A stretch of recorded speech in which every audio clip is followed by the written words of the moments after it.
ফল এইভাবে যখন সেট হয়ে যাবে তখন তোমরা কি করবে, প্রথমত তোমরা একটা ছত্রাকনাশক এবং কীটনাশক ঔষধ তোমরা স্প্রে করে দিবে।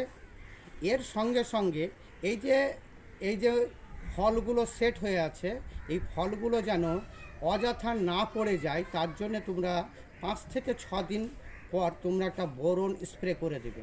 তাহলে এই ফলগুলো কি হবে, সেট হওয়ার সাথে সাথে কি হবে, ঝরে পড়বে না অযথা এবং সাইজে মোটা হবে।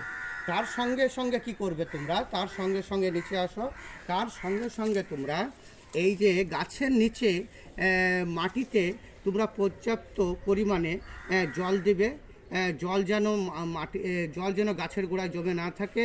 তার সাথে সাথে কিছু খাবার তোমরা অনুখাদ্য বা সার ক্যাটাগরি খাবার তোমরা দেবে। বুঝতে পেরেছো কি বললাম তোমাদের? বুঝেছো?